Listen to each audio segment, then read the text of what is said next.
es la patología más común en la consulta ginecológica. Algo que quiero remarcar de lo que dijo la doctora Pinto es que no importa la paciente por qué patología viene, un quiste de Bartolino, como dijo ella, o un flujo vaginal, o dolor, no importa. Pero ustedes siempre deben hacer un examen integral, mamas y genitales. Y los genitales empiezan con la palpación del abdomen, luego inspección de genitales y luego la palpación. Pero así como ustedes hacen su chequeo integral en la paciente, muchas veces la paciente viene por cualquier cosa y en el examen encontramos flujo vaginal. Muchas veces es un hallazgo nada más. En otras oportunidades ella sí viene porque nota cambios en este flujo vaginal y nosotros debemos determinar qué patología es la que esto conlleva.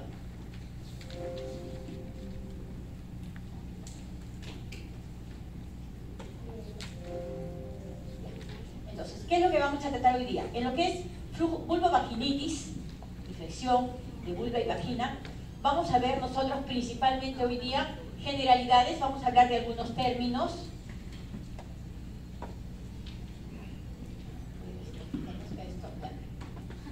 Vamos a ver flujo vaginal, ¿cómo es el flujo vaginal normal?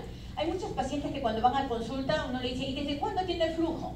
Y dice, toda la vida he tenido flujo, pero ahora es diferente, ¿no? Entonces hay un flujo vaginal normal que va a variar dependiendo de las características de la mujer, de la edad en la etapa reproductiva y si está embarazada o no. Tenemos luego cómo se hace la exploración del flujo vaginal patológico y cómo es que podemos nosotros diferenciar los principales agentes patógenos, no todos, ahí sería necesario un cultivo, pero sí los más importantes en donde clínicamente podemos identificarlos. Y dentro de ellos vamos a tener a la vaginosis bacteriana, a la candidiasis y a la trichomoniasis. Estos son los tres agentes más importantes o más frecuentes en la patología vaginal. Y vamos a ver luego unas vaginitis en donde hay flujo en la vagina, pero la infección no es de vagina. La infección está en el cuello, en el canal endocervical, y es de allí de donde sale la secreción que nosotros encontramos en vagina. Esas son las que tienen cervicorrea. Y luego veremos algunas otras vaginitis. Esta lámina de aquí, para introducir al tema, me gusta porque nos hace ver la cruda realidad en lo que es flujo vaginal, ¿no? Yo les dije, es la consulta médica más frecuente. ¿Saben flujo vaginal? Van a atender el 70% de las consultas ginecológicas. Y aquí un pedido para todos. Cuando están en las postas médicas, los médicos generales les temen mucho a la evaluación ginecológica. Si ven una embarazada, ¿quién hace el control prenatal? En una posta, en un centro básico, la obstetriz. Y los médicos, cuando viene una paciente, tengo flujo vaginal, tengo dolor pélvico, se cohíben. Dicen, ay, que la vea la obstetriz también. Y es por eso que las obstetrices han ampliado su campo y ahora ya se creen médicos. Hoy día ha habido una charla de una obstetriz que se presenta como doctora de la maternidad de Lima. Entonces, por favor, eso se llama intrusismo. Pero lo que ustedes deben recordar es que la patología ginecológica, incluso la patología obstétrica normal y patológica, es responsabilidad del médico. Ese es nuestro campo de trabajo. La obstetricia normal para la obstetriz, la patológica para el médico. Y la ginecológica es solamente médica, solamente médica. Entonces, esta lámina me gusta porque, vean ustedes, la vulvovaginitis es un problema que se presenta en más del 70% de las mujeres. Todas las mujeres han tenido en algún momento algún episodio de flujo. Vean, el 70% tiene por lo menos un episodio de flujo vaginal en su vida. Constituye el 20% de las consultas ginecológicas. Es decir, que ellas van por ese motivo. Pero la mayoría va por cualquier otra cosa y en más del 70% ustedes van a encontrar que además de lo que ella tenía, viene por flujo. A veces cuando uno hace la anamnesis, que es básica, hacer una buena historia clínica y la anamnesis, la paciente pregunta, ¿y por qué viene? Ah, vengo por trastorno de la regla, vengo por dolor. Y dice, ¿y alguna otra molestia más? Siempre que pregunten eso va a decir, ¡ay, también flujo vaginal! ¿No? Eso siempre da de yapa. Como no duele a veces, ellos generalmente acuden por dolor. Pero cuando tienen una molestia de flujo, como no duele, no les parece prioritaria, pero la mayoría tiene. Luego recordemos que, vean, miren, entre el 10 y el 50% de mujeres presentan complicaciones. O sea, el flujo vaginal no es una patología banal que allí se queda y hasta se cura sola. No, puede dar serias complicaciones. Y entre ellas también dolor pélvico agudo y crónico, ¿no? y el 50 y 60% de las trabajadoras sexuales y en las presidiarias se encuentra una alta incidencia de flujo vaginal. Y vamos a ver ahora cuáles son los factores condicionantes, ¿no? No necesariamente es la actividad sexual, vean ustedes.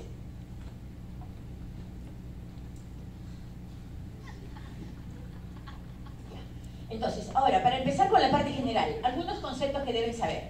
Muchos hablan, tengo una vaginitis, tengo una vaginosis, tengo una colpitis. ¿Cuál es el término correcto y por qué se usa? Vagina, o vaginitis o colpitis es lo mismo, son sinónimos. Pero, vean, según la FLASOG, Federación Latinoamericana de Sociedades de Obstetricia y Ginecología, la vaginitis es una reacción inflamatoria vaginal con o sin alteración de la microbiota vaginal. O sea, hay signos de flogosis, hinchazón, dolor, rubor, calor, dolor, pero puede tener alteración de gérmenes o puede no tenerla. A diferencia de la vaginosis, en donde hay una alteración, aquí sí, los gérmenes que están ahí se han alterado, ¿no? Y secundariamente puede tener o generalmente no tiene reacción inflamatoria. Y de ahí la más común es la vaginosis bacteriana, de la cual vamos a hablar ahora, ¿no? Entonces, en una hay todo el cortejo flogótico, en la otra no lo hay, ¿no? Para la COG, que es el Colegio Americano de Ginecología y Obstetricias, vaginitis es el espectro de condiciones que causa cualquier síntoma. O sea, si la paciente va por dolor, o va por calor, o rubor, eso es una vaginitis. O va por flujo, esa es una vaginitis. En cambio, la vaginosis, y específicamente la vaginosis bacteriana, es una infección de muchos microbios, polimicrobiana, ¿no? Pero que tiene una disminución de los lactobacillus acidophilus. Es decir, hay un desequilibrio, disminuyen los bacilos o los microbios buenos y se exacerban los microbios malos, dando una patología, ¿no? Otro término que usamos comúnmente es leucorrea. Leuco es blanco, reo es secreción. Entonces tenemos un flujo blanquecino exagerado. Este flujo blanquecino, que es de una secreción, ojo, puede salir del cuello, puede estar en vagina, en cualquiera de los dos lugares puede formarse, ¿no? Y se debe a una excesiva descamación vaginal. Esta excesiva descamación celular, miren, descamación celular es normal, o esta proliferación de leucocitos con polimorfos nucleares puede ser fisiológica, normal, como por ejemplo los cambios hormonales, en donde en la etapa periovulatoria hay mayor descamación, o el embarazo, en donde en el embarazo hay mayor descamación celular, y esto, además de esto, puede estarse condicionado también ya no de forma fisiológica, sino por una infección baja, por un patógeno que ingresó y que produce todo el desequilibrio. Leucorrea, el flujo blanquecino. No sé si viene de vagina o viene de cuello, pero lo encuentro en vagina. Y el otro término es cervicorrea. Esto sí específicamente se refiere al flujo que sale del canal cervical. Lo encontramos en vagina, pero no se origina en vagina, se origina en el canal cervical y de allí va descendiendo. Y vamos a ver ahora qué tipos de gérmenes son los que están asociados. Entonces, hablemos del flujo normal. Recordemos dos cosas en lo que es la semiología. Nosotros hablamos de signos y de síntomas. Los síntomas es todo aquello que la paciente nos va a referir. Y en los síndromes de flujo vaginal, la paciente siempre viene expresando características particulares de ese flujo que ella a veces decían siempre tuvo, pero que ahora lo nota raro, lo nota diferente, ¿no? Entonces, generalmente es el síntoma más común de la consulta ginecológica. Pero ojo, lo que les decía al principio, también es un hallazgo, es un signo, ¿no? La paciente viene por cualquier otra cosa o viene para su chequeo anual, su papá Nicolau. Ponemos el espéculo y encontramos flujo. Entonces es sumamente frecuente encontrarlo en la consulta. Ahora, recordemos que la vagina tiene todo un ecosistema. Tiene gérmenes, ahora vamos a ver toda la cantidad de microbios que tiene, pero tiene predominio de los microbios buenos, que son los lactobacillus acidophilus, y que mantienen a los demás gérmenes a raya. Pero si los microbios buenos disminuyen, todos los demás se exacerban, ¿no? Se dice que hay 10.000 millones de colonias de bacterias, predominantemente de los lactobacillus acidophilus, o los microbios buenos. Entonces, finalmente la vagina va a tener una descarga, va a tener un flujo vaginal normal, fisiológico, que es una secreción clara, blanquecina, un poco viscosa, pero que no huele a nada y que tampoco produce molestias. no pica, no tiene mal olor, no le da ningún fastidio, ¿no? Y esto es producto de la descamación celular, que aumenta más en determinadas épocas del ciclo, que aumenta más por el trofismo del embarazo, ¿no? También la aumentación natural de los tejidos, la flora natural, principalmente nuestros microbios buenos, los lactobacilos, y también por los cambios hormonales, ¿no? A lo largo de todo el ciclo, a lo largo de la vida, en las diferentes etapas de la paciente. Ahora, pero así como hay estas secreciones fisiológicas, normales, todavía no patológicas, ¿por qué predominantemente el organismo está diseñado para tener un flujo normal? Porque tiene una serie de mecanismos de defensa. ¿Cuáles son esos mecanismos de defensa? El primero de ellos es el epitelio. Es un epitelio grueso, poliestratificado, plano, es similar a la piel, pero no tiene queratina. Como es un tejido mucoso, es un epitelio poliestratificado, plano, no queratinizado, ¿ok? No tiene esa córnea que tiene la piel y que nos protege del medio ambiente. Ahora, ¿cuál es la característica importante de este epitelio? Este epitelio está formado por células, ¿no? Por células normales que están cargadas de glucógeno. Y este glucógeno, por una actividad enzimática, va a producir glucosa 6-fosfato. La glucosa 6-fosfato es un nutriente importante para los lactobacilos y por lo tanto esa glucosa 6-fosfato va a favorecer la reproducción de los lactobacilos, principalmente los lactobacilos acidófilos. Y estos que les dije son los microbios buenos, van a influir, ¿por qué? Porque van a producir H2O2 o peróxido de hidrógeno o agua oxigenada. Y este peróxido de hidrógeno más otras sustancias más van a hacer que disminuya la reproducción de los otros gérmenes. ¿Cómo? En este caso, ese peróxido de hidrógeno va a permitir que no se desarrollen, que no crezcan los demás gérmenes patógenos, ¿no? Principalmente los anaerobios, que con el agua oxigenada no pueden crecer. Por otro lado, los lactobacillus también van a producir ácido láctico. Van a producir ácido láctico y el ácido láctico va a acidificar la vagina. ¿Se acuerdan cuál es el pH normal? Entre 3.8 y 4.2. Entonces, ese pH ácido de la vagina se debe a la producción de ácido láctico de los lactobacillus acidófilos. Y esto va a impedir que los microbios que no viven en medio ácido no desarrollen, ¿no? Entonces, estos son los mecanismos de defensa del epitelio poliestratificado. Pero también tenemos que el predominio de los lactobacillus van a cambiar todo el ecosistema, cambiando el pH, y este pH va a reducir la posibilidad de que crezcan los otros gérmenes. ¿Y cómo puedo evaluar el pH? Tenemos cintas, aquí lo que ven ustedes son estas cintas amarillitas, es papel de nitracina, que cuando lo ponemos en contacto con el flujo vaginal va a podernos detectar qué tipo de pH tenemos, ¿no? Sobre todo los pHs alcalinos, como cuando hacemos rotura prematura de membranas y vemos el líquido amniótico que es pH 7, ahí vamos a encontrar cómo cambia hacia el color verde, verde oscuro. Entonces con esto vamos a medir nosotros el pH según la escala colorimétrica que tiene ahí. Y el tercer mecanismo de defensa importante es el nivel de estrógenos. Recuerden que el estrógeno favorece el desarrollo, la replicación celular, el trofismo celular, el grosor del epitelio, lo vamos a ver al final también, los pliegues y el moco que hay a nivel del cuello. Entonces, es una serie de factores que van a favorecer, van a defender la mucosa vaginal de los patógenos.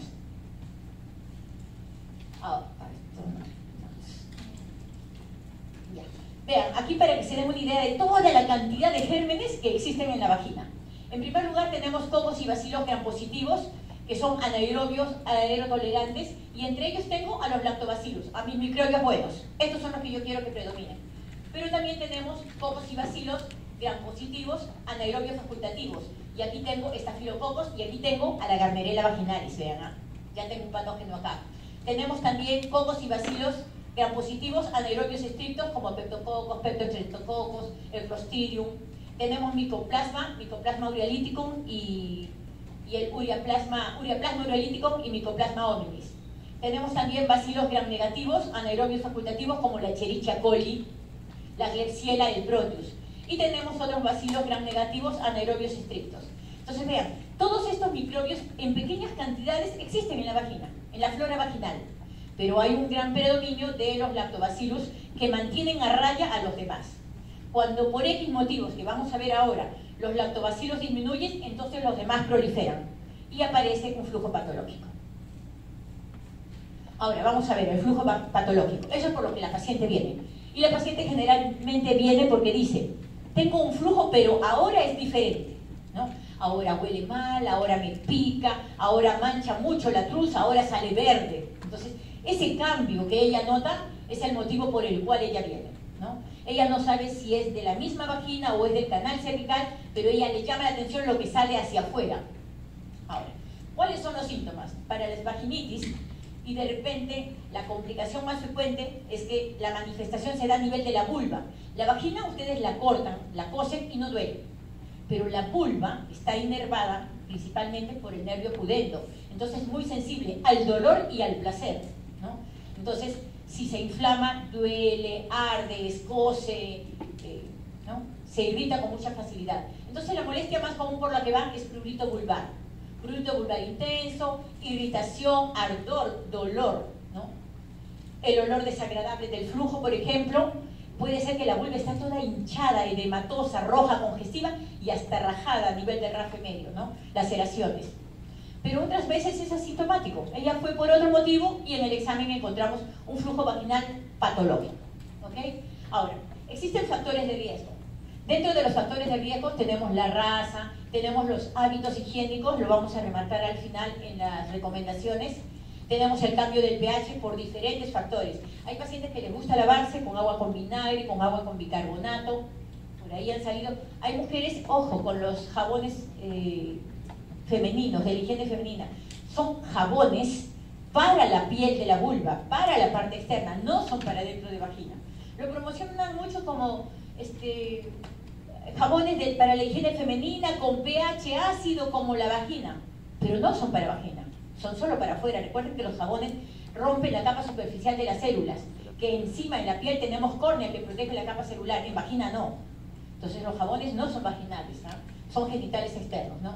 Tenemos el uso del DIU, el tabaquismo, todos estos factores van a alterar este flujo vaginal, ¿no? Pero estos son los factores exógenos. Y tenemos factores endógenos, como por ejemplo, pacientes que tienen diabetes, pacientes que usan exageradamente los antibióticos, pacientes inmunosuprimidos, ¿no? Porque están en una terapia de trasplante, en una terapia inmunosupresora, pacientes con VIH, ¿no? Y todo esto va a producir una disfunción vaginal y va a producir proliferación de los gérmenes. Ahora, ¿qué hacemos cuando llega una paciente con flujo? El siguiente paso es... Ya, esto es cómo hacemos la exploración vaginal para observar ese flujo. Recuerden, la paciente siempre debe estar en un ambiente privado. Eso es importante, ¿ya? No, quienes han pasado por emergencia, tenemos una cortina para cubrir al paciente, pero que casi nadie la usa.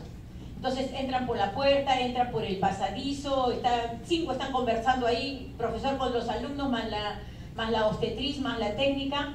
Entonces, lo primero para evaluar el examen ginecológico de una paciente tiene que ser un ambiente privado y tranquilo, de preferencia siempre con un auxiliar. Ojo, sobre todo los varones. Ya están descritos denuncias en donde la paciente, primera consulta de ginecología, no sabe en qué consiste la consulta y a veces pecamos de no explicarle, señora, es su primera consulta, mire, vamos a hacer el examen de mamas, luego vamos a palpar el abdomen, vamos a ver sus genitales, coloca el espejo. No les explicamos. Y como ella no sabe, han habido denuncias de violación, de violencia contra ella por el médico. En las visitas hospitalarias, el médico hace un examen general, sobre todo si es paciente nueva, para hacer historia clínica, examina mamas, examina genitales. Y han habido denuncias de que el médico viene y a todas las pacientes les toquetea las mamas, porque no reconocen que es parte del examen médico. Entonces, para los varones, sobre todo, realmente hombre y mujer igual, pero para los varones sobre todo, cuando vayan a hacer examen ginecológico, sea mamas y genitales, siempre en presencia de un auxiliar. De repente no es un auxiliar, es un familiar, que vea que no tenemos nada que esconder, que es un procedimiento normal y que esté alguien acompañándoles. El trato siempre respetuoso, informado, ¿no?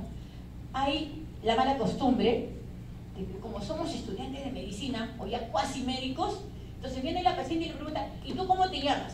Puede tener 15 años o puede tener 60 años, pero los tuteamos como si los conociésemos de toda la vida. No importa si tiene 15 o 60. Cuando inician una consulta médica, siempre traten de usted al paciente. Cuando ya ustedes conozcan al paciente, paciente en el curso de la consulta o en la segunda, tercera consulta que ella viene, surge ese nexo, ese lazo especial de la relación médico-paciente, entonces ustedes pueden tratarlo ya de forma más afectuosa, ¿no? Ya más amical, pero nunca en la primera consulta. Y es algo que lamentablemente se ve mucho en la consulta, ¿no? En la emergencia, los alumnos van a evaluar a la paciente, ¿y qué te duele? ¿Y desde cuándo? No tuteamos al paciente. Por lo menos no la primera vez, ya después depende cómo reacciona el paciente. El trato respetuoso, si la paciente dice, no, espere doctor, espere que me tranquilice, estoy nerviosa, debemos pausar el examen. O le dice, doctor, me está doliendo, pausamos el examen. Eso es importantísimo para que el paciente colabore, porque si el paciente cierra las piernas o se contrae, ni el espéculo ni nada entra, y no van a poder hacer su consulta, ¿ok? Evacuar la vejiga. Para cualquier evaluación ginecológica, sobre todo, yo voy a medir si hay masa anexial en los ovarios, voy a ver el tamaño del útero. Si la vejiga está llena delante de esto, no voy a poder evaluar nada. Entonces, para toda la consulta ginecológica, siempre vejiga baja. Darle una bata para que ella se cubra. La mayoría se pone la bata tapándose atrás, bien abierto adelante. La bata debe ser al revés, abierto atrás y que le cubra adelante, porque cuando ella se eche, ella se va a sentir segura porque la está cubriendo. E incluso cuando ya la ponemos en posición de litotomía, con las piernas en los estribos y con las rodillas separadas, nosotros debemos utilizar un campo para que ella se sienta cubierta. Y solo descubrimos la parte que vamos a examinar. Si voy a examinar mamas, tapo todo el abdomen y descubro solo mamas. Si voy a examinar genitales, cubro todo el cuerpo y destapo solamente la parte de genitales, ¿ya? Eso es importante. Es un poco respetar el pudor del paciente. Imagínense, bueno, los chicos no se pueden imaginar, pero las chicas, imagínense que ustedes están en la consulta y las tienen totalmente desnudas ahí. Uno se siente incómoda. Entonces piensen que ustedes pueden estar en la posición de la paciente, ¿no? La camilla ginecológica, ya sabemos cómo es la camilla ginecológica, guantes estériles limpios, un espéculo del tamaño adecuado. Vean, en la clínica la mayoría trabajamos solo con espéculos chiquitos. Y como la mayoría de pacientes ahora no tienen 10 o 15 partos como tenían hace 30 años, tienen 1 o 2 y encima por cesárea. Entonces trabajamos muy bien con los espéculos pequeños. En cambio los espéculos medianos y los grandotes que a veces hay en los hospitales es para pacientes que han tenido muchos partos y tejido vaginal muy redundante, muy grande. Pero normalmente con un espéculo chico y mediano tienen una excelente consulta, ¿no? Entonces, el espéculo debe colocarse primero humedeciéndolo, de preferencia con agua tibia. Hay que separar los labios menores, porque si lo colocamos el espéculo y está seco, los labios menores se invaginan, se estiran y le produce dolor a la paciente, ¿no? Apoyarnos siempre. Cuando coloquen el espéculo, recuerden que yo tengo el pubis y las dos ramas isquiopubianas, que son hueso. Pero abajo, ¿qué tengo? El transverso superficial y el bulbo cavernoso, y el esfínter externo del ano. Entonces, hacia abajo se puede estirar, pero si yo pego el espéculo arriba, voy a pellizcar la piel de la paciente contra el hueso de las ramas isquiopubianas. Entonces siempre deprimen el periné y colocan el espéculo siempre presionando hacia atrás, nunca hacia arriba, siempre hacia atrás. Y la paciente no va a tener mucha molestia, ¿no? Entonces, apoyándose en el periné, siempre colocarlo. Y lo otro es, colocan el espéculo, y como ustedes están más arriba, colocan el espéculo en ángulo de 120 grados, porque ustedes quieren ver bien, ¿no? Ustedes se agachan, se levantan, ustedes se acomodan, pero la paciente está echada y la vagina tiene una inclinación de aproximadamente 15 grados. Entonces ustedes tienen que colocar el espéculo en 15 grados, ¿no? Para que la paciente esté cómodo. Y luego ustedes se acomodan a la altura para poder visualizar. Pero no que no están bien parados y mueven el espéculo para que la visión entre directa hasta el cuello del útero. Entonces, recordemos siempre eso, ¿no? Y luego cuando el espéculo ya está dentro, recién se gira para poder visualizar. Ahora, hablemos de los flujos vaginales. Estos son los principales flujos vaginales.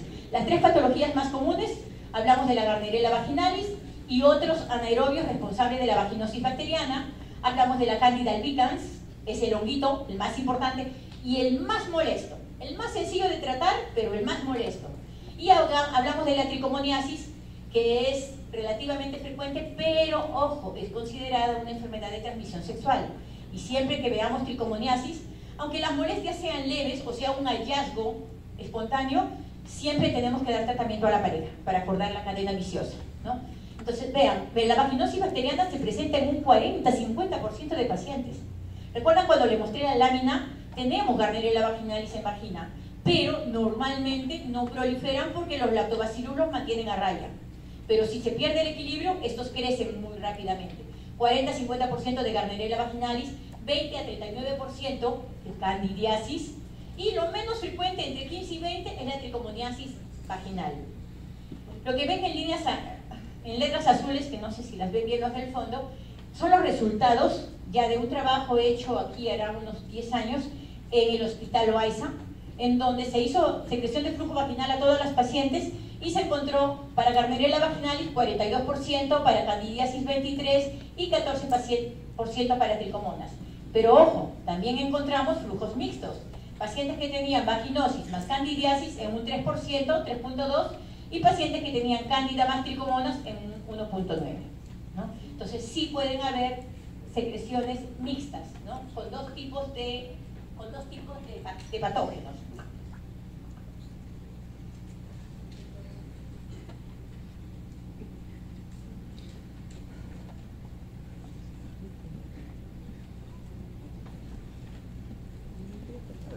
No sé qué hice para que se salga del... Vamos a ver acá.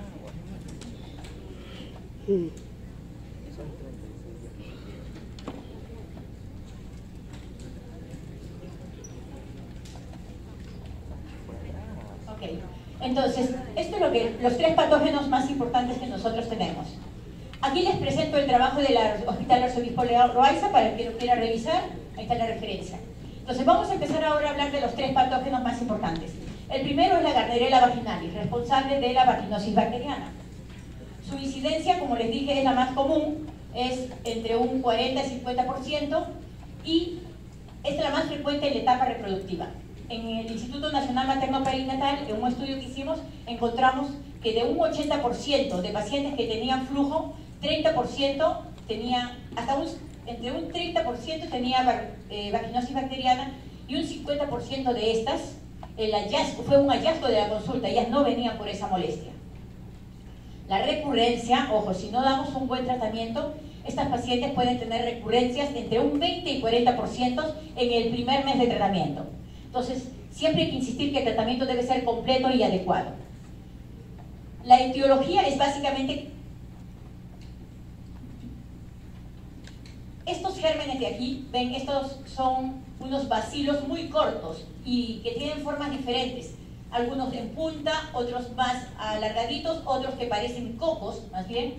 Estos bacilos muy cortos miden de 0.5 a 1.5 micra, varían en su forma, son muy móviles y se encuentran en colonias. Pero vean, tienen una particularidad especial. Este de aquí es un frotis vaginal de una paciente que tiene escasos flujos. Y vean cómo la patología, los patógenos, las bacterias, se depositan dispersamente en el espacio pericelular y dentro de la célula. Pero, como en este caso de acá, este esquema.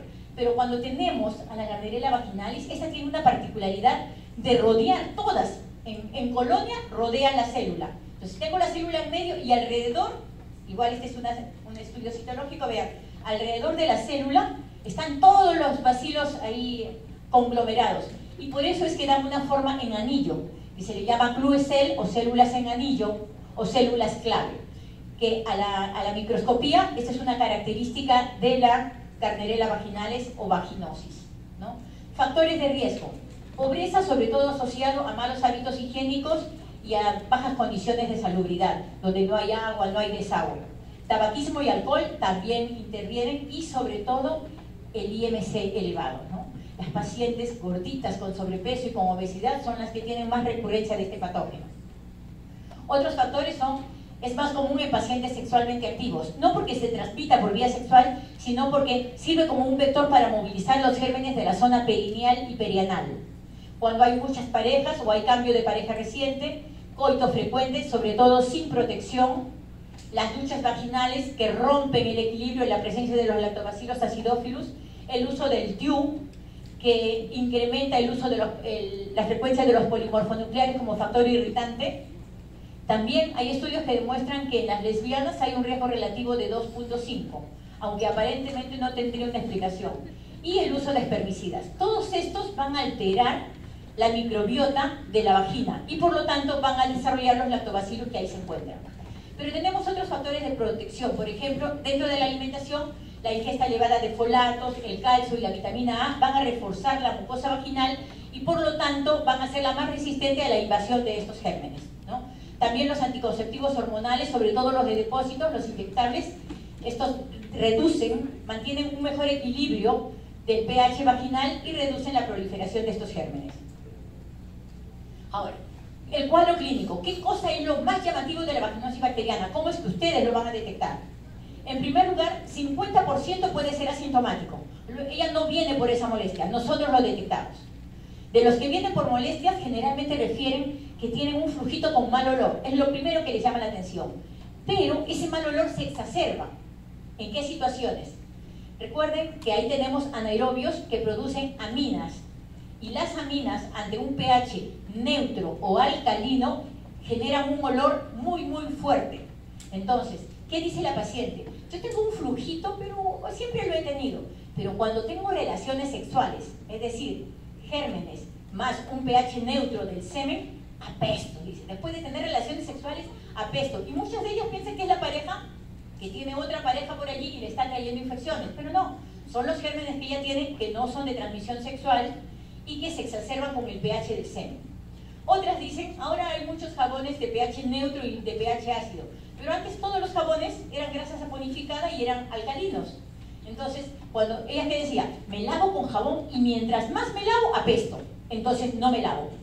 Porque el jabón alcalino reaccionaba con los gérmenes de los anaerobios y exacerbaba ese olor de las aminas, ¿no? Ahora, ¿qué es lo que encontramos? El flujo normalmente que se observa es un flujo homogéneo, delgado, puede ser grumoso, a veces generalmente delgado, adherido, fácil de eliminar, lechoso, a veces un poco gris, como sucio, como plomizo, ¿no? Y que huele a pescado podrido todavía. Cuando uno pone el espéculo, uno siente el olor. A veces es un olor desagradable, pero suave.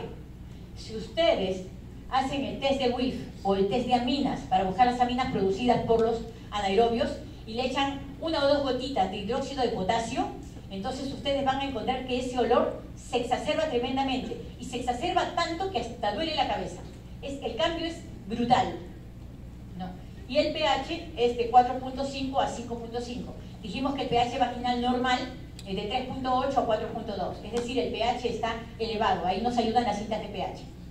Ahora, al microscopio vamos a encontrar que en un examen fresco se pone una gotita de flujo vaginal, una gotita de cloruro de sodio y al microscopio vamos a encontrar esas células claves que les mostré en donde los bacilos están rodeando a esta célula. Ahora, eso es el cuadro clínico, eso es como diagnosticamos, pero, ¿y ahora qué consecuencias nos da tener una Gardnerella vaginalis? Si una mujer está embarazada, aumenta el riesgo de rotura prematura de membrana, ya que los gérmenes por vía canalicular ascendente llegan al orificio cervical externo, interno, debilitan la membrana y luego se produce una rotura de membranas. Esto condiciona también mayor cantidad de partos pretérminos por la misma infección y recién nacidos de bajo peso, por lo que salen antes de tiempo. Si la paciente ya dio a luz o está en las últimas etapas, puede dar coriomionitis y después del parto, que puede ser vaginal o por cesárea, aumenta el riesgo de endometritis puerperal y las infecciones post-cesárea, sea de endometritis o infección de herida operatoria. Y cuando la mujer no está embarazada, se asocia también a enfermedad inflamatoria pélvica. Generalmente altera toda la microbiota y favorece que desarrollen otros microbios más, ¿no? Entonces hay epi post-procedimientos. Por ejemplo, si hicieron una biopsia, un AMEO, una histerosonografía, una histerosalpingografía, a los 2-3 días la paciente se queja de dolor pélvico, anexial sobre todo, ¿no? Y es asociado a este germen. Ahora, hay otros criterios para diagnosticar la Gardnerella vaginalis o la vaginosis bacteriana. Tenemos a los criterios de Amsel y los criterios de Nugget. Los criterios de Nugget realmente no son prácticos porque todos son criterios citológicos, ¿no? Vamos a ver en el frotis si hay lactobacillus, cocobacillus, si hay bacilos curvados, pero esto no lo hacemos de rutina. ¿Qué es lo que vamos a hacer nosotros en la práctica clínica? Los criterios de Amsel. ¿Por qué? ¿Qué tenemos allí? En primer lugar, el tipo de la secreción, lechosa, homogénea, adherente a la vagina. En segundo lugar, el pH, que sí lo podemos hacer con una cinta de pH, sí tenemos. Y lo tercero, el test de quiz positivo. Lo que más comúnmente se hace en la consulta es ver el tipo de flujo y hacer el test de aminas o test de WIF, ¿no? Y las células clave, que se presentan en el más del 20%. Vean, estos tres son clínicos y el último es un criterio microbiológico, pero que lo puedo hacer sencillamente con un microscopio simple, una gotita de flujo, una gotita de cloruro de sodio y lo veo en un microscopio.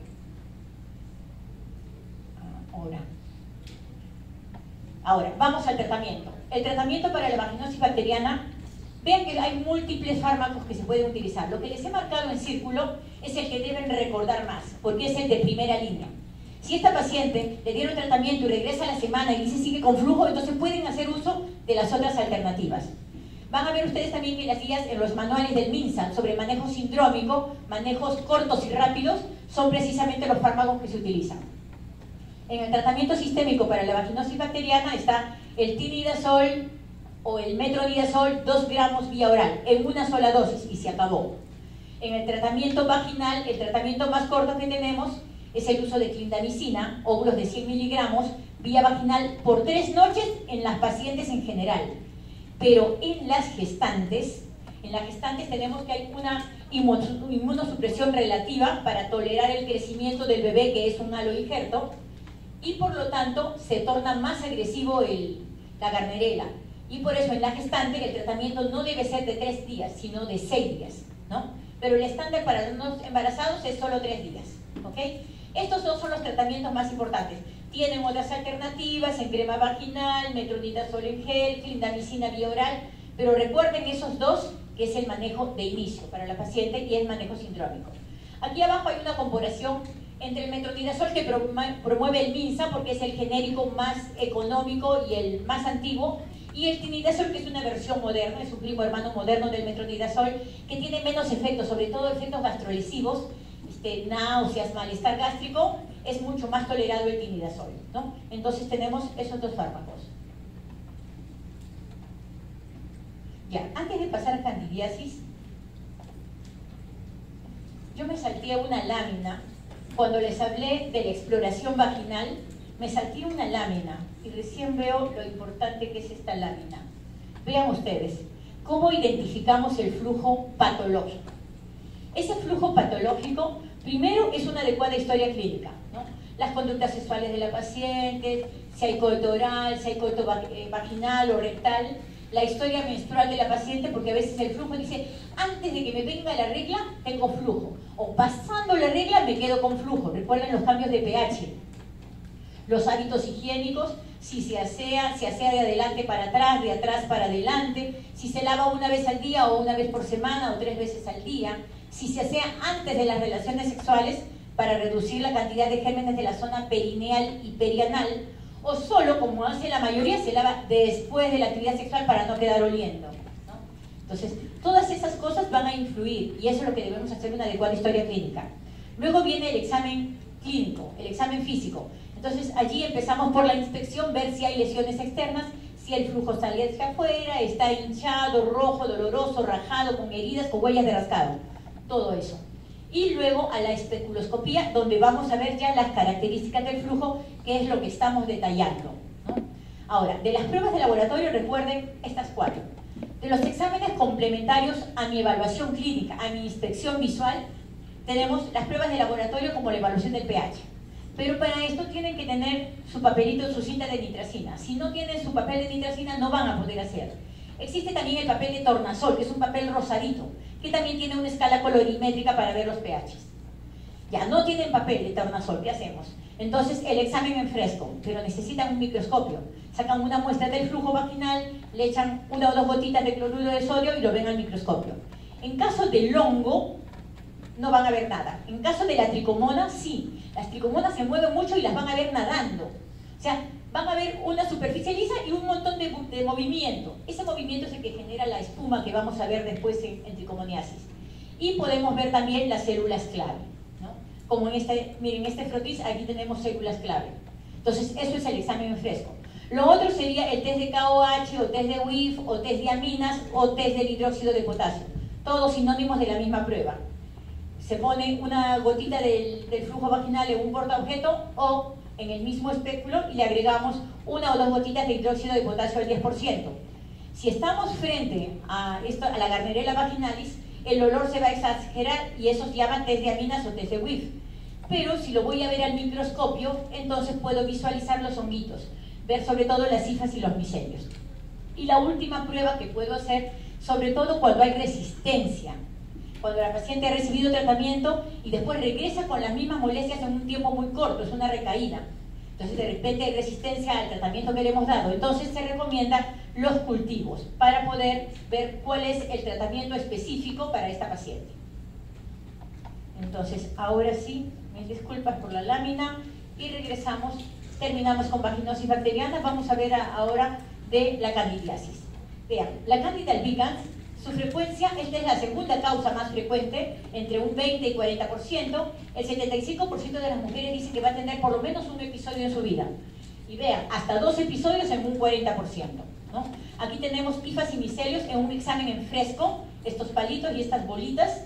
Y aquí tenemos con un test con una prueba de eosina hematocilina, ¿no? La etiología, por lo tanto, es un honguito, es un microbio que puede estar allí, pero que es un oportunista.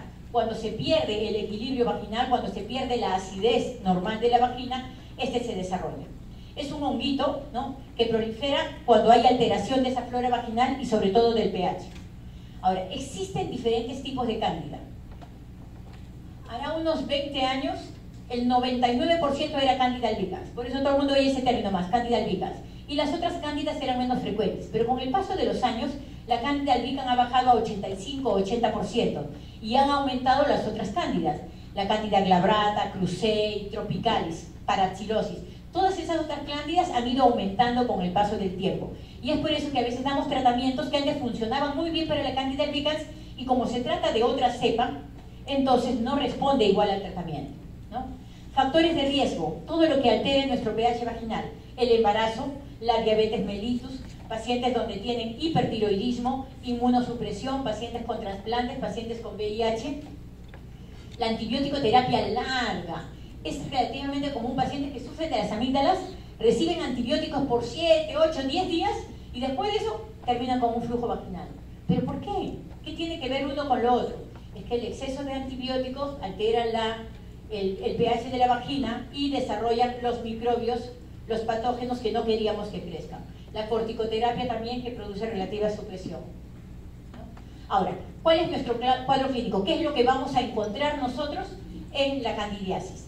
En primer lugar, lo que más le molesta a la paciente por lo que ella viene es porque tiene dolor, ardor, y cuando examinamos la vulva hay gran congestión, eritematoso, hay un sarpullido, hay irritación vulvovaginal, edema, hinchado y además a veces huellas de rascado o la piel rajada, sobre todo hacia el perineo, hacia el rafe medio, ¿no?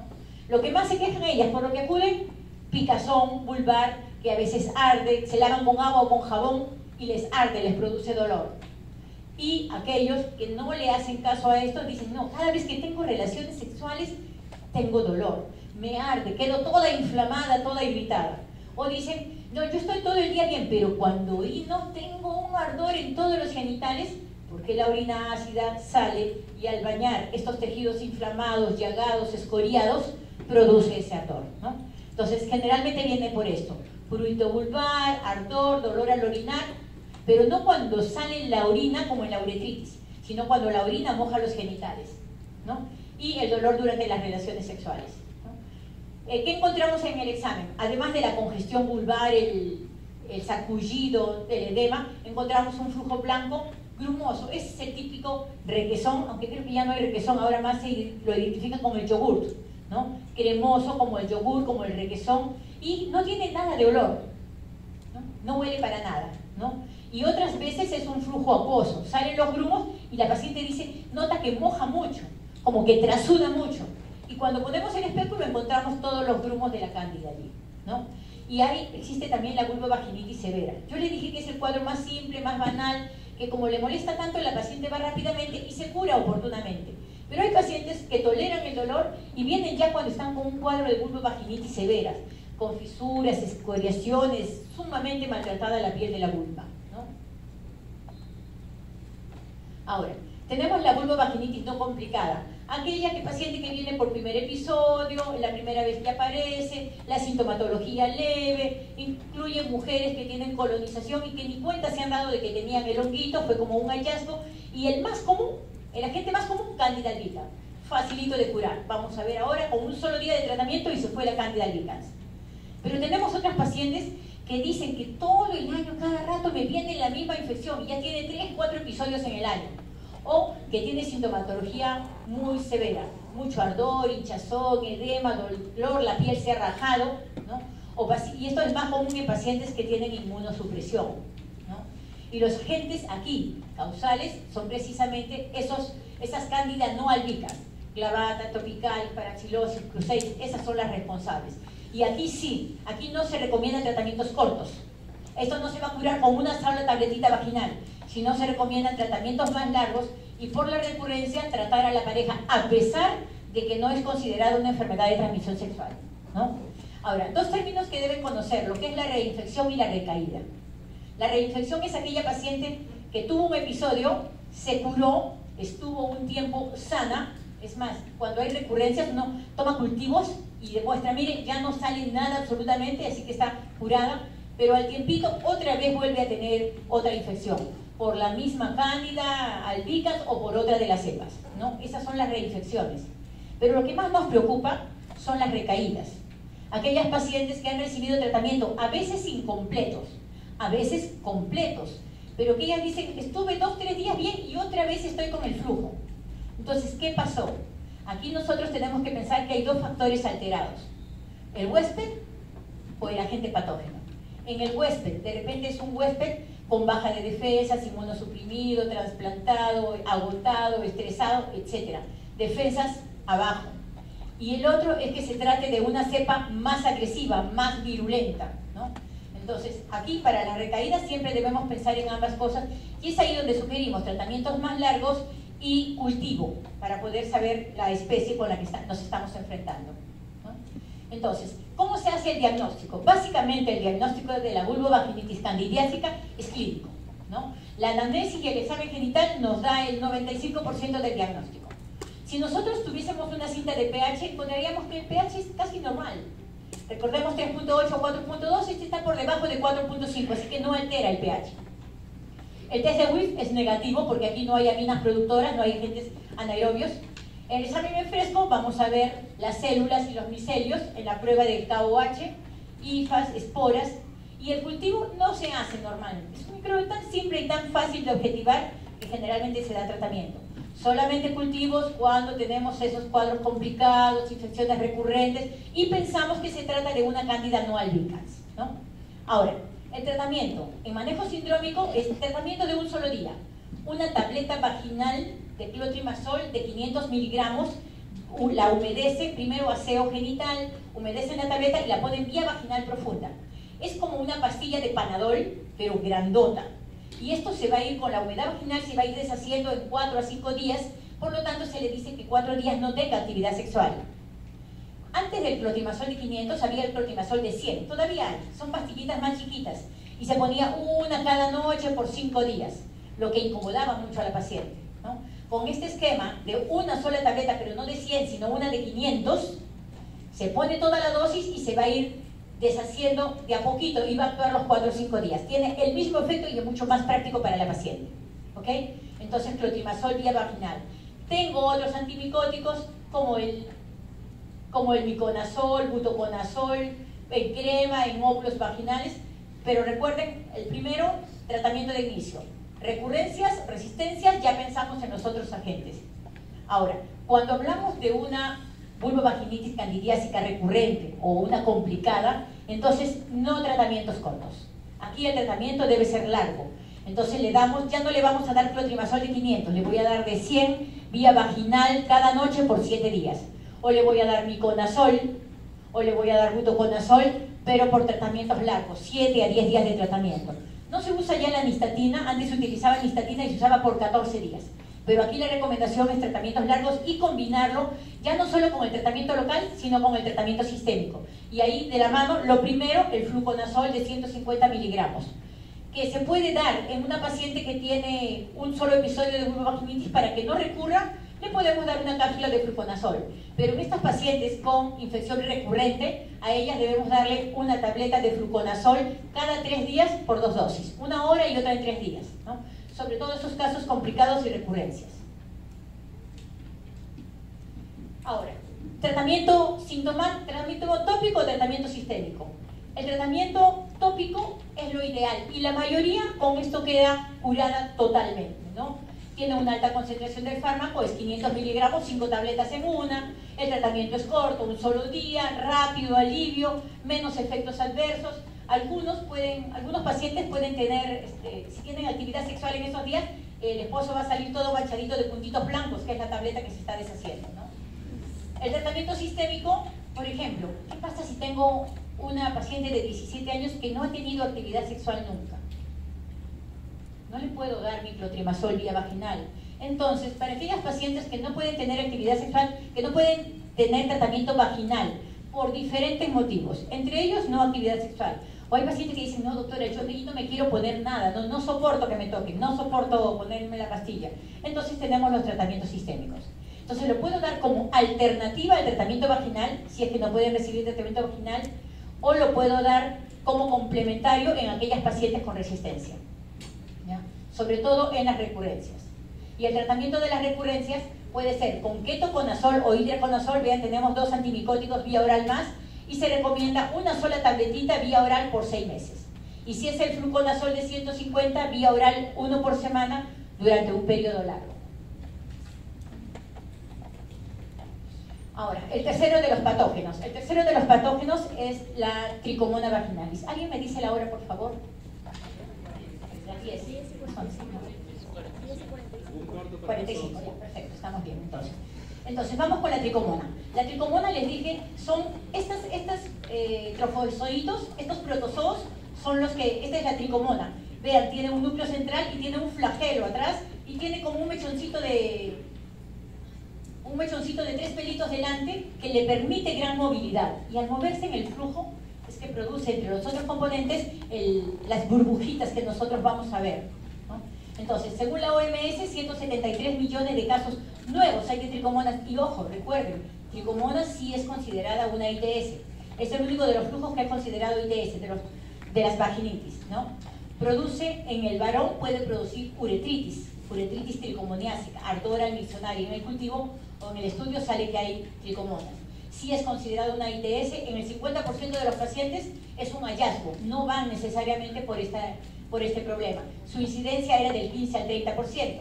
El responsable, este parásito de aquí, este protozoo, que es la Trichomona vaginalis. Es un ente unicelular muy pequeñito, de 15 a 30 micras, ¿no?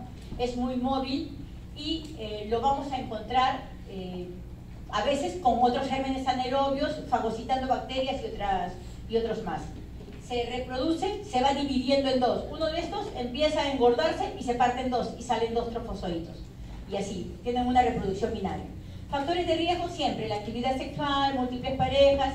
Vean que hay un estudio en donde salió que las solteras sin estudios eran más sexualmente activas y tenían más parejas y por lo tanto su incidencia era mayor. Y la falta del uso de condón. Recuerden ustedes que el condón de alguna manera ayuda a reducir todas las ITS, ¿no? Este es el cuadro clínico. ¿Qué encontramos? Les dije que el 50% asintomático, no tiene molestias. Pero cuando ponemos el espéculo y visualizamos el flujo, vamos a encontrar un flujo amarillento, a veces verdoso, pero vean estas burbujitas. Es un flujo espumoso, es típico de la tricomona, ¿no? Y dentro de las otras características encontramos el cuello en fresa. ¿Y a qué se debe? A este punteado rojizo como petequias en todo el cuello del útero. A esto se llama cervix en fresa. Pero ojo, ese mismo punteado también podemos encontrar en la vagina, una vagina en fresa, ¿no? Lo más típico es el cuello en fresa y ese flujo espumoso. Los otros no tienen ese flujo espumoso, ¿ok? Les dije que puede dar uretritis y puede asociarse a enfermedades de transmisión sexual y contribuir a que desarrollen aquellos gérmenes responsables de la EPI. Y en la mujer embarazada, por vía canalicular ascendente, entra por el orificio cervical externo, canal cervical, OSI, llega al contacto con las membranas, debilita la membrana y favorece la rotura prematura de membranas. Y si esto se da en gestaciones menores de 37 semanas, aumenta la incidencia de parto prematuro, ¿no? Es por eso importante, sobre todo en una gestante, hacer un manejo adecuado y oportuno del flujo vaginal. El diagnóstico. El cuadro clínico ya lo hemos mencionado, ¿no? Básicamente es la presencia del flujo vaginal. El pH, sí, este pH aquí se altera. Tiene un pH mayor de 4.5, ¿no? Mayor del normal, más una tendencia a la alcalinidad.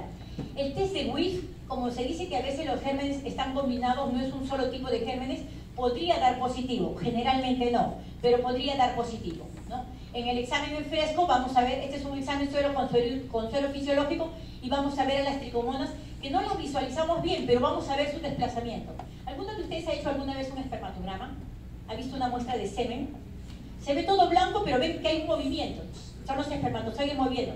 Muy similar se ve aquí a las tricomonas moviéndose, ¿no? El tratamiento. Vamos a irnos a los tratamientos cortos. El tratamiento que recomienda el Ministerio de Salud es metronidazol o tinidazol, que tiene menos efectos secundarios, 2 gramos vía oral en dosis única.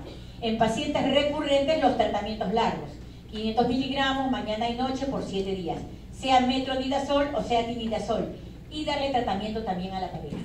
Si la paciente tiene mucha recurrencia o muchas molestias, le podemos dar a ella tratamiento largo.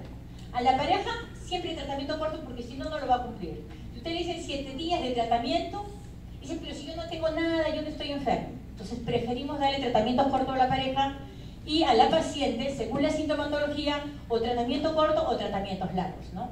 Entonces hablamos, este es el esquema que promueve el MINSA, pero tenemos también tratamientos tópicos de metronidazol o tinidazol, y generalmente, vean, los óvulos vienen combinados ya con un antimicótico, que generalmente es el clotrimazol, a veces ketoconazol, ¿no? Y se da un óvulo vaginal cada noche por 5 a 7 días, ¿ya? Nunca menos de 5 días. Ahora, ya terminamos con los 3 agentes más importantes, pero yo les dije que a veces hay flujo vaginal, pero que no se formó en la vagina, sino que está saliendo del cuello. Les dije que a esto se le llama cervicorrea, secreción que sale del canal endocervical, ¿no? Entonces, este flujo generalmente lo vamos a observar con 2 agentes que sí son enfermedades de transmisión sexual: el gonococo, con la Neisseria gonorrea, y la clamidia trachomatis. Entonces, el diplococo, por ejemplo, el gonococo es un diplococo, que es intraleucocitario, demora 1 semana, entre 2 y 7 días en incubarse después del contacto sexual que la contagió. El cuadro clínico generalmente es asintomático, pero ¿cómo lo vamos a identificar nosotros? Cuando ponemos el espéculo encontramos flujo vaginal, pero vemos, vean, este es un cuello y este es el orificio cervical externo, y encontramos una secreción cremosa, purulenta, que sale de adentro. O sea, no es la que está en vagina, es la que está saliendo de adentro. En el varón es más fácil de detectar, a la inspección del pene se ve que sale esa secreción purulenta. Y generalmente el varón va porque tiene ardor al orinar. Dicen, infección urinaria. Esta uretritis generalmente es, cuando sale esta secreción purulenta, es una uretritis gonocócica, ¿no? En el varón uretritis y en la mujer una endocervicitis, ¿no? Y lo vemos por la cervicorrea. Ahora, esto es importante detectarlo y darle tratamiento. Gestantes que no se han dado cuenta que tienen infección, su médico no la vio o no fue a consulta, llegan para el momento del parto. En el momento del parto el bebé puede nacer y puede hacer una conjuntivitis gonocócica. Es por eso que, como protocolo, solamente por la posibilidad de que esto suceda, para proteger al bebé se les coloca, antes se le colocaba Credé, unas gotitas de Credé al nacer, ahora se les coloca una solución oftálmica de gentamicina. Terramicina también han colocado, pero terramicina suele causar alergias. Entonces, generalmente lo que colocan son unas gotitas oftálmicas de gentamicina, de rutina en todos los bebés, para prevenir esa conjuntivitis oftálmica, ¿no? Ahora, la clamidia es el otro agente, ¿no? La clamidia, realmente no podemos hacer el diagnóstico diferencial con clamidia, ¿no? Pero sí encontramos nosotros, una bacteria atípica, muy pequeñita, de menos de 1 micra, tiene un cuerpo elemental, que es el infectante, y tiene un cuerpo reticular, que permite que se reproduzcan rápidamente, ¿no? Este sí demora más tiempo de incubarse. Le dije gonococo en menos de 1 semana, entre 2 y 7 días. En cambio, clamidia, desde el contacto sexual infectante, demora de 1 a 3 semanas en aparecer las molestias. ¿Y cómo lo vamos a detectar? Generalmente asintomático. La clamidia la detectamos cuando la paciente ya tiene una EPI, una anexitis, una salpingoforitis, ¿no? Pero en este caso, si nosotros colocamos el espéculo y encontramos esta cervicorrea, puede tratarse de un gonococo, pero puede tratarse también de una clamidia y no hay mayor diferencia. Entonces, puede ser cualquiera de los dos agentes. Hay otras vaginitis. ¿Qué otras vaginitis tenemos? La vaginitis atrófica. Recuerden que yo les dije que el estrógeno es uno de los mecanismos de defensa de la mucosa vaginal, porque tiene un epitelio poliestratificado con muchas capas. No tiene queratina, pero sí tiene muchas capas de epitelio poliestratificado plano. Este de aquí es un corte de un epitelio de una paciente joven, que tiene estrógenos y que por lo tanto tiene un epitelio grueso. Pero ¿qué pasa cuando la paciente llega a la menopausia o por X motivos queda sin estrógenos? Pacientes que han sido irradiadas, pacientes que han sido oforectinizadas por cualquier motivo y no tienen estrógenos, o que por medicación, como hemos visto en la endometriosis, han utilizado, por ejemplo, agonistas GnRH. Entonces le hemos producido una menopausia fisiológica. Entonces, al disminuir los estrógenos, miren, están todas las capas, pero se reduce el número de capas. El tejido es muy delgado y al ser muy delgado este epitelio, se traslucen los vasos sanguíneos que están en la submucosa. Y es por eso que se ve el epitelio como transparente casi, y abajo se ve muy rojizo, lleno de puntitos o de rayitas que son los vasos de la submucosa, ¿no? Entonces se ve así un epitelio muy delgado, muy friable, se raja, menos defensa contra los gérmenes porque ingresan con mayor facilidad. Entonces, este hipoestrogenismo, que puede ser menopausia fisiológica o forectenizada por alguna patología, la lactancia prolongada. Recuerden ustedes que cuando la mujer está dando de lactar, una mujer después de un parto puede empezar a reglar, quiere decir que ya está produciendo estrógenos, a los 2 meses. Pero si continúa con lactancia, hay mujeres que pueden estar hasta 2 años sin reglar, pero son 2 años sin estrógenos. Entonces, ella no siente mayores síntomas vasomotores, pero la mucosa vaginal sí. Y se presenta esta atrofia vaginal, ¿no? Hay mucha sequedad, ella dice, tengo relaciones, pero ya no lubrico, estoy seca, ¿no? Y me duele, y se ve ese punteado rojizo, está como pálido, porque el tejido está muy adelgazado. A veces ponemos el espéculo y se raja al costado, ¿no? Entonces hay que hacerlo con mucha delicadeza, ¿no? Y por eso ella dice, a veces tiene flujo, y el flujo ya no solo es un flujo como un trasudado, sino es un flujo sanguinolento, ¿no? Y causa dolor con las relaciones sexuales. Y aquí el pH sí es un pH mayor de 100. Vean, esta es otra de las vaginitis con las cuales nosotros deberíamos hacer diagnóstico diferencial. Y la última de las vaginitis es las vaginitis alérgicas. Hay pacientes que dicen, cuando mi esposo no está, yo no tengo flujo nada, pero cuando viene, empiezo otra vez con los flujos. 2 cosas para pensar. 1, se cuida con algo, sí, con preservativos. Y a veces resulta que la paciente hace una reacción alérgica al látex del preservativo y aumenta el exudado, la descamación celular, y está siempre con el flujo. Me dice, no huele, no me pica nada, pero puedo un montón de flujo, tengo que ponerme los protectores porque la truza se moja, ¿no? Ese es uno. La otra cosa que tenemos que pensar es en infecciones también. Pero muchos son alergias, ¿no? Si ya no si usa preservativo. Ahora, hay alergias, vean, al látex del preservativo, al semen de la pareja. Y yo tenía otra pareja y con la otra nunca tuve problemas. Pero ahora mi nueva pareja, con ella siempre está con los flujos. Y uno hace el cultivo y no hay 0 microbios, pero tiene un montón de flujo. Entonces, es alergia al semen, a veces al diafragma, al capuchón, al mismo DIU o a sustancias medicadas, ¿no? Hay pacientes que son alérgicos le dijeron, estás con picazón, ponte esta tabletita para los hongos. Y viene el día siguiente hinchada, edematosa y con un montón de flujo, porque hizo una reacción alérgica al componente, ¿no? Entonces, ahora, creo que son 3, 4 láminas y terminamos. Esto es manejo sindrómico. Ustedes van a revisar el manual del MINSA, que desde el año 89 fue donde sacó el manejo sindrómico de las ITS. Y dentro de las ITS, una de ellas es síndrome de flujo vaginal. ¿Y por qué sacó manejo sindrómico? Cuando uno se recibe de médico, uno va a las postas, a los centros periféricos. Entonces, dicen cómo mi médico puede en la primera consulta hacer el diagnóstico, darle el tratamiento y cortar la cadena de que esta patología persista, ¿no? Pero de repente dicen, no, en esa posta no hay médico. Bueno, pero ¿qué hay? Hay obstetriz o hay enfermera, hay odontólogo, vean. Cualquiera, es más, aquí dicen, no, aquí no llegó ningún personal de salud. ¿Quién hay aquí? Un sanitario. ¿Quién es el sanitario? La persona más instruida o que más sabe leer de la comunidad. Entonces, el manejo sindrómico lo diseñó el MINSA como una estrategia para controlar esta afección y que lo pueda manejar cualquier persona que sepa leer y que pueda leer la cartillita. Entonces cualquiera puede dar manejo sindrómico, ¿ya? Esa era la idea, cortar. Y manejo sindrómico, yo les voy a hablar de flujo, pero tenemos, cuando vean ITS van a ver el manejo sindrómico para todas las ITS. Y lo único que tiene que hacer el sanitario es leer, el señor tiene esto, ya, le voy a dar esto y esto. Y generalmente se buscan tratamientos cortos, que en ese momento le doy su pastilla, su vaso de agua, y corté la enfermedad de las ITS, ¿ya? Entonces, vean, nosotros para dar el tratamiento del manejo sindrómico tenemos que ver, ¿es solo flujo vaginal? ¿Será una gardnerela, una cándida o una tricomonas?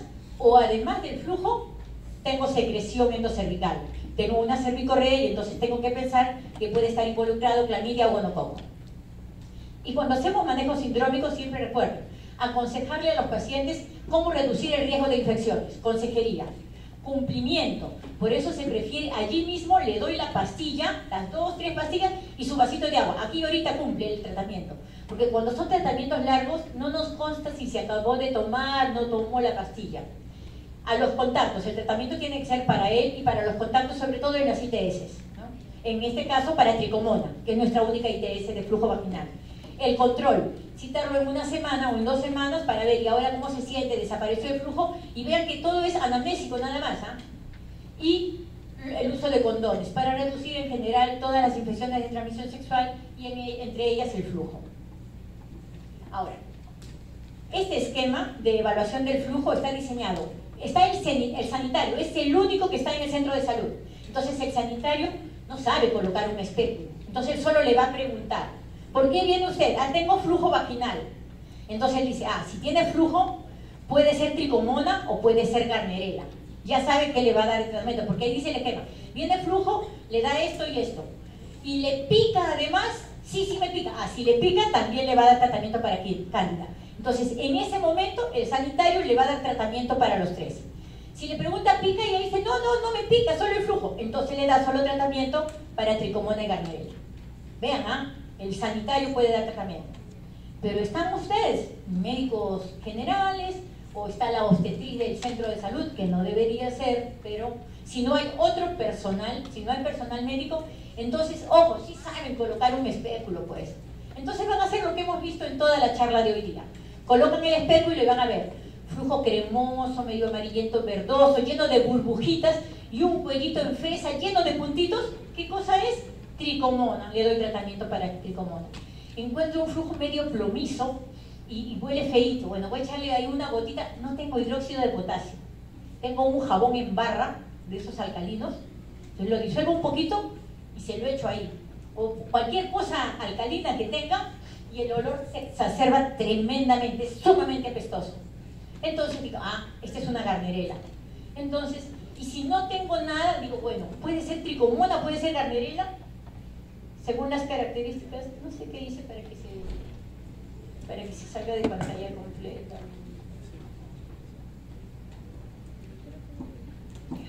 Entonces dice, bueno, entonces el flujo parece de tricomona o parece de vaginosis y le daré tratamiento. Y si encuentro un flujo blanquecino, grumoso, adherente, diré, esto es una cándida. Entonces, como yo ya sé las características del flujo y puedo visualizarlas con el espéculo, entonces le daré el tratamiento respectivo. Ahora, como he puesto un espéculo, digo, ¿es solamente flujo vaginal? ¿Pueden ser estos 3 gérmenes? ¿O hay secreción por el canal endocervical? Si tiene secreción o cervicorrea, entonces, además de darle tratamiento, vamos a ver ahora el tratamiento, para tricomona y vaginosis, o para cándida incluida si es que encuentro características, entonces tendría que dar también tratamiento para gonococo y clamidia. Y todo lo vamos a hacer el primer día, ¿no? Ahora, si yo tengo un mini laboratorio, ya el mío es un centro de salud, entonces yo tengo ahí al patólogo o al biólogo o a un técnico de laboratorio que me puede hacer un examen. Entonces a él sí puedo tomar, si tengo un microscopio, puedo saber exactamente qué germen es. Hago un examen en fresco y veo el examen en fresco. Yo voy a ver a las tricomonas moverse o voy a ver las células clave. O si le echo hidróxido de potasio en la laminita y la mando al microscopio, voy a ver, en caso de hongo, voy a ver los micelios y las hifas, y en caso de las, bueno, aquí voy a ver el TSWIF, ¿no? Células clave no veo ahí. Y si la cervicorrea tiene muchos gérmenes, muchos polimorfos nucleares, yo voy a pensar en el que más reacciona de todos estos es la gardnerela vaginalis, ¿no? Entonces pensaré en una vaginosis. O de repente me dice, mira, no hay hifas, no hay tricomonas, no hay nada. Es un flujo vaginal exagerado, pero por otras situaciones, ¿no? Aumento de la descamación celular y de la humedad. Entonces, ahora vamos al tratamiento del manejo sindrómico. Vean que ya hice mi diagnóstico, lo hizo el sanitario, o lo hizo el médico general solito, o lo hizo ayudado de un laboratorio. Entonces, para tricomona y Gardnerella, los dos de hachazo con metronidazol o tinidazol, 2 gramos vía oral en una sola vez. O sea, ahí le dan, las tabletas son de 500, le dan sus 4 pastillitas con su agüita y ahí delante de ustedes se toma las 4 pastillas, ¿no? El tinidazol, como les decía, tiene menos efectos secundarios, menos nauseoso. Cuando nosotros aquí no le hacemos tomar a la paciente las 4 pastillitas, le damos para que las compre y en su casa las toma. Una recomendación con metronidazol y tinidazol. Y se meten un golazo si ustedes le explican esto al paciente. Estos dos hacen reacción de antabús. ¿Se acuerdan cuál era la reacción de antabús? La emesis después de tomar estas pastillas, cuando ingieren licor. Entonces explíquenle al paciente, ya, no sé qué día, vino cualquier día de la semana, y le dice, esta pastilla tómela el lunes, el martes, el miércoles y hasta el jueves. Porque si tiene compromisos viernes, sábado y domingo, que la mayoría por ahí los tiene, si él toma sus pastillas hoy día y mañana ingiere un poco de licor, se va a ir en vómitos, a hacer un cuadro emético exagerado. Esa es la famosa reacción de antabús. Y metronidazol y tinidazol, los dos hacen ese efecto. Entonces siempre indican al paciente, toma usted licor en estos días, sí tengo mi cumpleaños, mañana, qué sé yo. Entonces la pastilla la tomen después, un par de días después, ¿no? Y lejos, por lo menos los 2 siguientes días, que no ingiera licor. Esto explicarle siempre. Porque después se llevan una sopeta y dicen, no, lo que me recetó el doctor es pésimo, me dio náuseas, vómitos. Entonces, tricomona y Gardnerella, 2 gramos de metronidazol o tinidazol en el momento, y se acabó, 4 pastillas. Candida albicans, una sola tableta de clotrimazol, 500 miligramos vía vaginal, y le dicen que no relaciones sexuales por 4 días porque la pastilla se va a ir deshaciendo de a poquito en 4 días. Le explican que le va a ir bajando como un polvillo blanco que le va a manchar la ropa interior, que es la pastilla que se está deshaciendo, ¿no? Y se acabó. Y le pueden dar, si no puede tomar, no puede ponerse clotrimazol vaginal, le darán vía oral fluconazol de 150. Si la paciente ya viene muy seguido, le dan los 2 combinados. Y para el gonococo y clamidia, tratamiento súper simple para el gonococo, ese se muere con todo. Le dan una sola tableta de 500 miligramos de ciprofloxacino. Le dan la pastillita y que en ese momento se la tome. Y se acabó el gonococo. Y para la clamidia trachomatis, tienen ustedes la acitromicina que se da 2 tabletas juntas, 1 gramo vía oral en una sola dosis. Entonces, en ese momento le van a dar a ustedes sus 2 gramos de tinidazol, le van a dar su clotrimazol para que se ponga en la casa, le van a dar una tabletita de ciprofloxacina y 2 de acitromicina.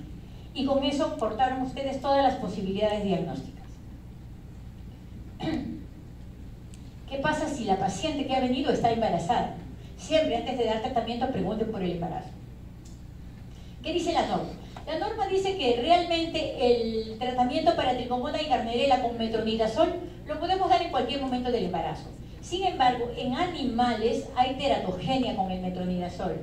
Entonces preferimos evitar el metronidazol vía oral, evitarlo y darlo después de las 20 semanas de embarazo. Y el metronidazol vía vaginal, darlo después de los 3 meses que se completó la organogénesis, ¿ya? O sea, en teoría dicen, no hemos encontrado teratogenia nunca en el ser humano, pero como existen animales, siempre hay la posibilidad. Entonces, le van a dar el tratamiento de los 2 gramos, dosis vía oral, después en la segunda mitad del embarazo, ¿no? Ahora, si se trata de una cándida, no tenemos ningún problema con el clotrimazol o el fluconazol. Y se trata de gonococo clamidia, ojo, no le puedo dar quinolonas porque son fluoradas, ni cipro, ni norfloxacino, ni levofloxacino. Entonces, como no le puedo dar ciprofloxacino, que era una sola pastillita, busco una alternativa. ¿Y qué buscamos? Ceftriaxona. Vean que las ampollas son de 500 y de 1 gramo. Pero lo que necesito nada más, porque el gonococo se muere muy facilito, necesito solo 250 miligramos. Así que si tiene una ampolla de 500, le ponen todo el 500 o le sirve para 2 pacientes, ¿ya?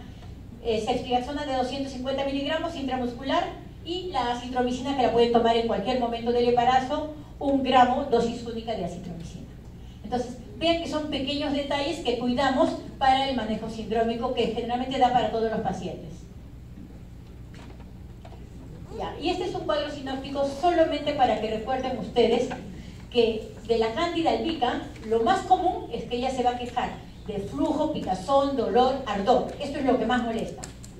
En la paciente con tricomonas, recuerden que ella no va a venir generalmente por molestia, pero cuando pongan el espéculo van a encontrar el flujo espumoso y el cuello en fresa. Y con la Gardnerella lo que van a encontrar es un flujo plomizo inespecífico con mucho polimorfo nuclear, si es que le hacen una citología, pero ahí el test de WIF de cajón. O sea, así sacan ustedes y huele un poquito a pescado, pero le echan el hidróxido de potasio y el olor es espantoso, espantoso. Y estas son cómo prevenimos en nuestras pacientes este tipo de patología de flujo vaginal. En primer lugar, lo más importante es mantener una higiene íntima adecuada. Ahí todavía ustedes van a encontrar que le dicen, ¿y usted cómo se lava los genitales? Dicen, con agüita nomás. Pero, ¿y el jabón? No, mi abuelita, yo no sé, las abuelitas decían que no se le echaba jabón a esa zona, porque ardía. Entonces, recuerden que el jabón es el único que va a eliminar los microbios y solo elimina 97 a 98% de los patógenos. O sea, hay un 2% que por más que se lave con jabón van a quedar por allí. Y los otros ya dicen, no, yo sí me lavo con agua y jabón, pero jamás se secan. Entonces mantienen la humedad y mantienen un 2 o 3% de gérmenes que hay ahí, más la zona perianal que es altamente contaminada, entonces recurren los flujos. Entonces hay que decirle siempre que debe lavarse con agua y jabón y luego secarse. Y ojo, el lavado tiene que ser en la mañana cuando uno se levanta y en la noche antes de acostarse.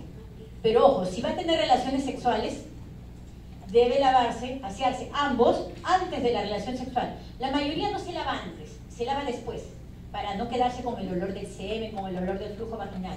Pero ¿qué pasa si se lavan antes?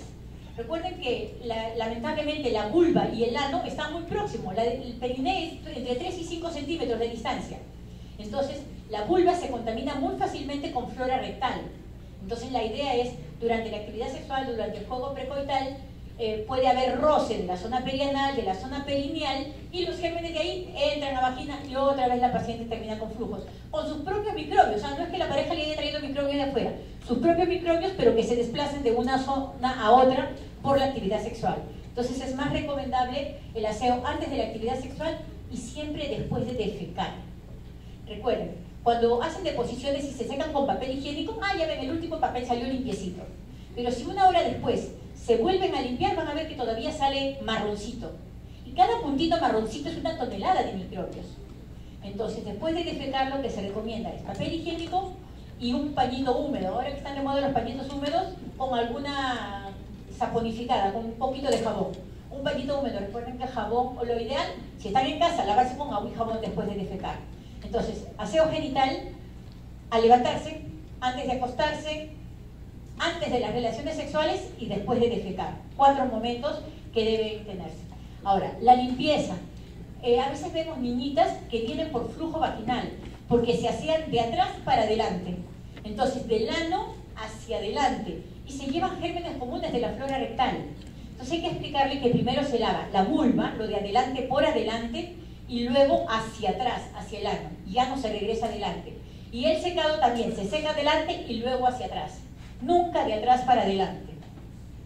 La otra cosa es el cambio frecuente de ropa interior. ¿Cuánto le dura la ropa interior? Bueno, los primeros 4 días lo uso de un lado y los otros 3 días del otro lado. Eso no vale. La ropa interior debe cambiarse diario. Si ha habido mucha actividad o se nota sucia o que huele, debe cambiarse más seguido. ¿Ok?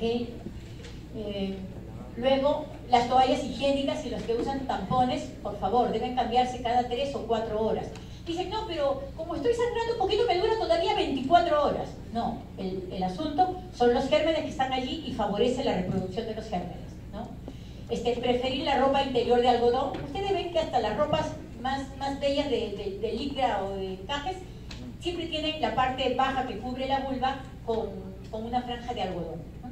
La idea es para mantener esa zona seca y no húmeda, ¿no? El aseo genital precoital, lo que les dije hace un momento, es más importante lavarse antes que después de la actividad sexual.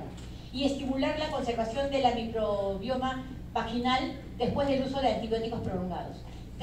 Recuerden que les dije, el microbio bueno es el Lactobacillus acidophilus. Hay un producto, creo que es el único que hay aquí, que son Lactobacillus acidophilus, vienen en cápsulas. Entonces, pacientes que han estado con inmunosupresión, con tiempos largos de antibióticos, se les recomienda ponerse estas cápsulas de Lactobacillus una mañana y noche durante 7 días para restablecer la flora normal. Y esto es preventivo nada más, ¿no?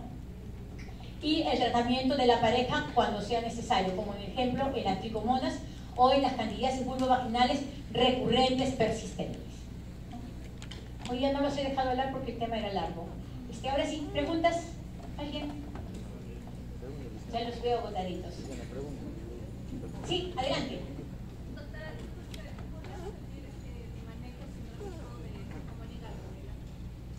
¿Qué? Tricomona y Gardnerella, ya. Ya, entonces recuerden, si la paciente viene por flujo, ustedes van a pensar, puede ser tricomona y Gardnerella. Si no está embarazada, le voy a dar 2 gramos de metronidazol o su primo hermano que es tinidazol, en una sola dosis. Las tabletas de metronidazol y tinidazol, las dos vienen de 500 miligramos. Entonces va a tomar 4 pastillitas. ¿Ya? Hay ya salido metronidazol de 1 gramo, pero la dosis es 2 gramos en una sola dosis. Si además le pregunto si tiene picazón o veo irritación vulvar, le diré, por ahí también está metida una cándida.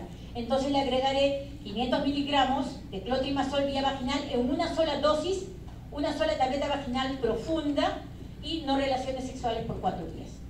Y si yo puse espéculo y vi cervicorrea, entonces le doy 500 miligramos de ciprofloxacino para el gonococo y le doy 1 gramo de acitromicina para la clamidia. Y con eso maté todos los gérmenes responsables del flujo vaginal y la cervicorrea. ¿Alguna preguntita más?